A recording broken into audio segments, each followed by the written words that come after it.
আড্ডা আমাকে ঢাকায় রাখতে পারবে না। ছেলেকে যে ইঞ্জিনিয়ার, ডাক্তার, পাইলটের না, ও যেটা ভালো মনে করবে, সমাজে যেন সবার সাথে ভালোভাবে থাকে, সবাই যেন ওকে ওইভাবেই দেখে, যেন একটা ভালো ছেলে। আল্লাহ তাল্লার বাদ বাকিটুকু আল্লাহর উপরে রহমত করেই চলবে। এটাকে আমার ছেলে মানুষের মতো মানুষও, এই এটা আল্লাহর রহমত যে সুইট একটা বেবি হয়েছে। আমি ভাবি নাই যে আমার বেবিটা এরকমই হবে, আর এখনই অনেক পপুলার হয়ে গেছে। আর খুনসুটি কি, আমি তো সারাদিন সকালে চলে যাই, ও ঘুমে থাকে, আসার পরেও দেখি মাঝে মাঝে ঘুম, মানে অনেক রাত্রে আসা হয়, অনেক ঘুম ভাঙার পরে ডাক দেয় বাবা বাবা বলে। ওর মাকেও ডাকে, দাদিকে দাদা বলে ডাকে, নানাকে ডাকে। ওর একটা কাজিন আছে, কাজিনের সাথে ওর খুব কাজিনকে ও দাদা ভাই ডাকে। তো মোটামুটি ভালোই চলে যায়। ঈদের পরিকল্পনা কি, কোরবানি ঈদ, যতটুকু সামর্থ্য ওই অনুযায়ী যদি কিছু একটা কিনতে পারি ওই অনুযায়ী কোরবানি হবে। কারণ এটা তো কোরবানি ঈদ তো আসলে এখন দেখানোর কিছু না, আমার সামর্থ্য অনুযায়ী আমি কোরবানি দিব। আর এটা তো আসলে মানুষের কোনো নির্দেশ না, উপর আল্লাহর নির্দেশ। ত্যাগের মহিমায় মহিমান্বিত হন, এইভাবে বলে। তো ওইভাবেই ত্যাগটা স্বীকার করতে হবে।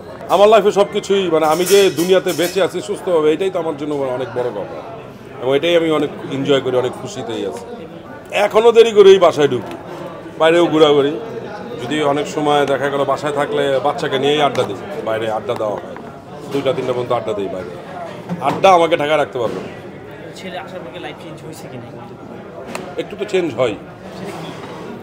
ওই যে বাসায় চলে যাই, যদি কাজ না থাকে, কোনো আড্ডাবাজি না করতে হলে বাসায় চলে যাই, পিচির সাথে একটু দুষ্টামি করি, গান শুনি। কাজে থাকলে আসলে সবাইকেই মিস করি, সবাইকে। আর এখন আসলে কাজের প্রতি মনোযোগ দিতে হয় একটু বেশি, কারণ মানুষের আশাটা একটু বেশি। তো এখন সবাই আমার প্রতি একটু হয়েছে, আমার প্রতি বলতে কি আমাদের ব্যাচেলর পয়েন্টে সবার প্রতি একটু আশাটা বেশি, সবাই কাজের প্রতি মনোযোগী থাকে বেশি। আর মিসটা আসলে সবাই যে যার জায়গা থেকে মিস করে, তা আমিও আমার জায়গা থেকে ওরকম মিস করি। সব বাবারই স্বপ্ন থাকে ছেলেকে কি বানাবে, ছেলেকে মানুষের মতো মানুষ বানাতে চাই, আর কিছুই না। আমার ছেলেকে যে ইঞ্জিনিয়ার, ডাক্তার, পাইলটের না, ও যেটা ভালো মনে করবে, সমাজে যেন সবার সাথে ভালোভাবে থাকে, সবাই যেন ওকে ওইভাবেই দেখে, যেন একটা ভালো ছেলে।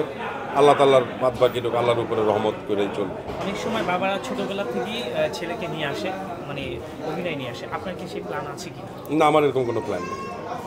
আমার প্ল্যান হলো কি আমার ছেলে মানুষের মতো মানুষও, এই।